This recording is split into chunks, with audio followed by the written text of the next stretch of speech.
Bago pa dumating ang mga Kastila noong 1521, ang Pilipinas ay tahanan ng masalimuot at maunlad na lipunan. Ang mga pamayanan ay binubuo ng barangay, pinamumunuan ng isang datu na nagsisilbing lider at tagapagpatupad ng batas. Ang lipunan ay may 3 pangunahing antas: Maharlika, Timawa, Malalaya, at Alipin, tagapaglingkod, na may pagkakataon para sa pag-angat sa buhay, kalakalan at kabuhayan.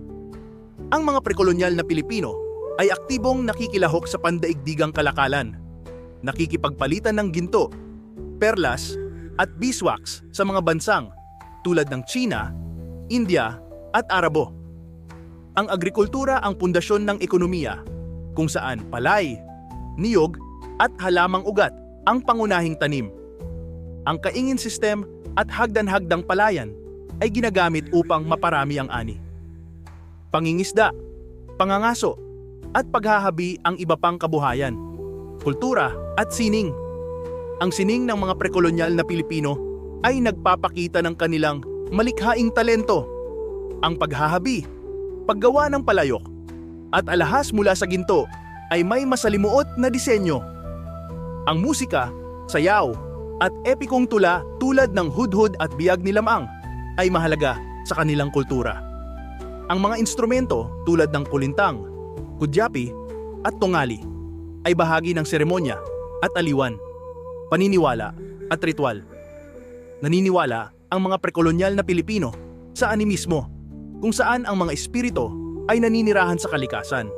Sinasamba nila si Bathala, Diyos ng lumikha; Apolaki, Diyos ng digmaan; at Mayari, Diyosa ng buwan. Ang mga babaylan o katalunan ang namumuno sa mga ritual upang humingi ng proteksyon, masaganang ani, o lunas sa sakit. Ang pagsamba sa mga ninuno at masalimuot na kaugalian sa paglilibing ay tanda ng kanilang respeto sa yumaong mahal sa buhay. Pang-araw-araw na pamumuhay. Ang pananamit ay simple ngunit elegante. Bahag para sa mga lalaki at malong para sa mga babae. Ang tattoo at alahas ay simbolo ng katayuan o tagumpay. Ang sungka at arnis ay popular na libangan.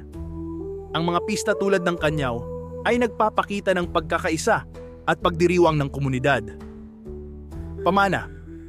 Ang prekolonyal na tradisyon ng Pilipinas ay nananatiling buhay sa kasalukuyang kultura.